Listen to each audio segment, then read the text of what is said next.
लोहारों में पिछले 17 दिन से अनिश्चितकालीन पड़ाव रखा हुआ है। अच्छा। और यहाँ रात को भी हमारे 15, 20, 25, 25, 30 तक संख्या यहाँ रहती है किसानों की। तो जब तक ये बीमा क्लेम किसानों के पाई का हिसाब करके खाते में नहीं डल जाएगा, तब तक ये धरना जारी रहेगा।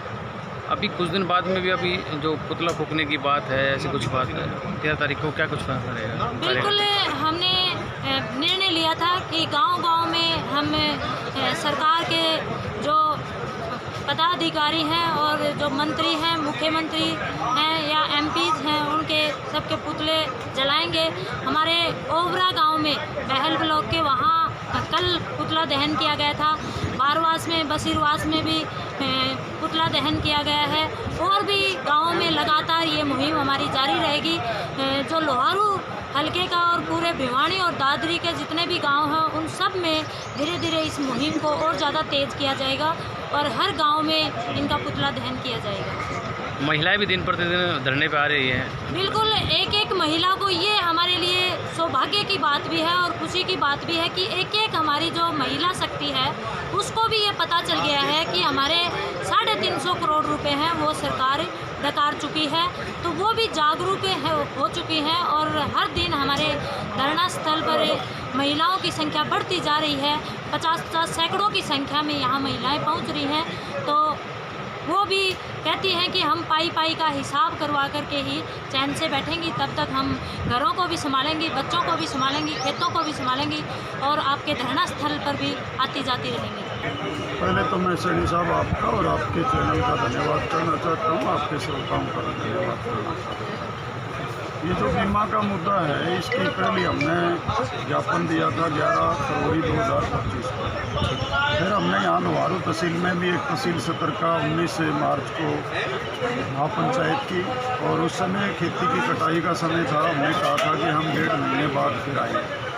हमने मई महीने में अपनी तैयारी की और 23 जून को एक महापंचायत यहाँ लोहारू में की। महापंचायत का फैसला था कि हम सरकार को 15 जुलाई तक का समय देते हैं। सरकार फिर भी चेते, लेकिन सरकार नहीं चेती। बीमे के मामले में तो मैं ये कहना चाहूँगा कि सरकार पहाड़ पर ठहरी है, क्योंकि बीमे का जो प्रोसेस है उसमें क्रॉप कटिंग उसका आधार है।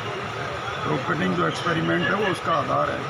सरकार ने क्रॉप कटिंग को न मानते हुए सैटेलाइट इमेजिंग के आधार पर ये फैसला किया, लेकिन सैटेलाइट इमेजिंग के आधार पर फैसला सरकार नहीं कर सकती, क्योंकि जो उसकी गाइडलाइन है और प्रधानमंत्री फसल बीमा योजना है उसकी गाइडलाइन है, उसके अनुसार केवल सैटेलाइट इमेजिंग से धान और गेहूँ का ही बीमा तय हो सकता है। उन्होंने कपास का किया। और इसी प्रकार से जो स्टैक इनकी कमेटी थी डायरेक्टर की अध्यक्षता में, उस कमेटी का कोरम पूरा नहीं है। 2 अधिकारी डायरेक्टर ऑफिस के हैं, एक एग्रीकल्चर डिपार्टमेंट का अधिकारी HU यूनिवर्सिटी हिसार से था। उन्होंने कह दिया कि मैं आपकी बात से सहमत नहीं हूँ।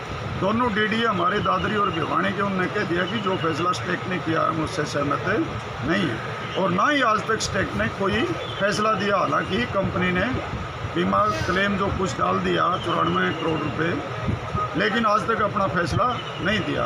पहला तो हम सरकार से कहना चाहते हैं कि सरकार एंटी करप्शन ब्यूरो या CBI से इसकी जांच करवाए, ताकि दूध का दूध और पानी का पानी हो सके। इसके अलावा 2022-23 रबी फसल सरसों का मुआवजा बाकी है 308 करोड़ रुपए, और आज जो घोषणा हुई है एक 2025 का जो लोहारू और बारडा इलाके का, दादरी के कुछ इलाके का मुआवजा था, उसमें अधिकतर किसानों को उससे बाहर कर दिया गया है। 24% का खराबा दिखाया गया। ये हम कहना चाहते हैं कि इस पोर्टल से इसका मूल्यांकन नहीं किया जा सकता।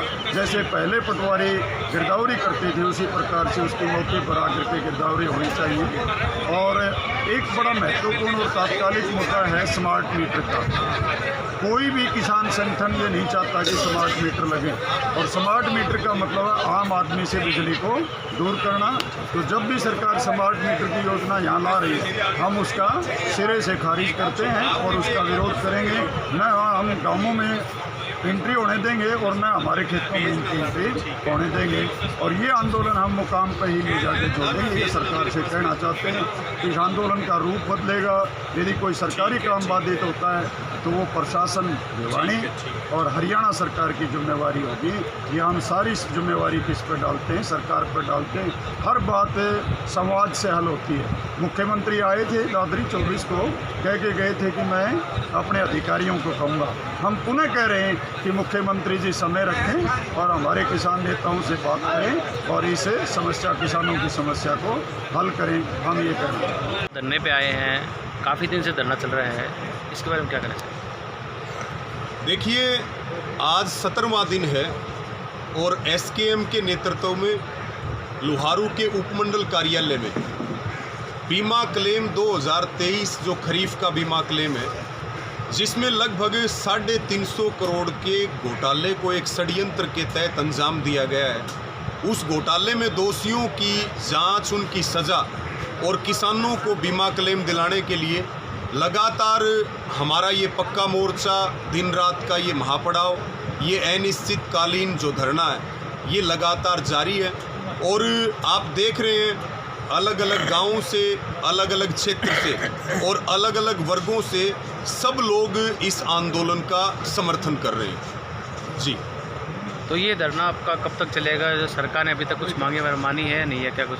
देखिए, जब तक किसानों को बीमा क्लेम नहीं मिलेगा, चरखी दादरी के लगभग 150 करोड़ रुपए हैं और भिवानी ज़िले के लगभग 200 करोड़ रुपए हैं, जब तक बीमा क्लेम किसानों के खातों में नहीं आएगा और जिन लोगों ने, चाहे वो कृषि विभाग के अधिकारी हों, चाहे वो सरकार के प्रतिनिधि हों और चाहे वो बीमा कंपनी के लोग हों, जब तक उनकी जांच और उनका दोष सामने नहीं आ जाएगा, तब तक हमारा ये धरना जारी रहेगा।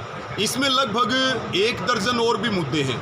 आज आप देख रहे हैं यूरिया डीएपी की कितनी भयंकर किल्लत है, किल्लत भी है, ब्लैक भी हो रहा है और किसान को खून के आंसू रुलाया जा रहा है। ट्यूबवेल कनेक्शन 2019 में जिन किसानों की फाइल लगी, जिन्होंने लाखों रुपए निगम में जमा करवा दिए, आज तक उनको ट्यूबवेल का कनेक्शन नहीं मिल रहा है। तो इन सब मुद्दों को लेकर के धरना जारी है और लगातार बढ़ रहा है। अभी आगामी समय में संयुक्त किसान मोर्चा के 13 जो अगस्त है, 13 अगस्त को पूरे देश में तहसील और जिला स्तर पे हम कॉरपोरेट भगाओ दिवस मना रहे हैं, जिसके तहत हम मार्च करके तहसीलों और जिला हेडक्वार्टर में मार्च करके और प्रधानमंत्री के और अमेरिका के जो राष्ट्रपति हैं डोनाल्ड ट्रंप, उनके पुतले जलाएंगे। मुद्दा है जो अमेरिका भारत को दबाव में ला करके जो फ्री ट्रेड एग्रीमेंट, जो व्यापार कृषि के समझौते हैं मुक्त व्यापार के, उन समझौतों के ऊपर फ्री ट्रेड एग्रीमेंट पे भारत पे दबाव दिया जा रहा है कि वो हस्ताक्षर करे और अमेरिका के पोल्ट्री, डेयरी और एग्रीकल्चर प्रोडक्ट्स के लिए अपनी मार्केट खोले। और हम ये कह रहे हैं कि अगर भारत सरकार ने इस पर हस्ताक्षर किए तो देश के करोड़ों लोगों के डेथ वारंट पे साइन होंगे, इसलिए सरकार इस समझौते से पीछे हटे। 2 दिन पहले 2 सांसदों के द्वारा संसद में मुद्दा उठाया गया है, क्या लगता है क्या रहेगा उसका? देखिए, वो सबसे बड़ी पंचायत है देश की और सांसदों ने जो मुद्दा उठाया है उसके लिए उनका आभार भी है।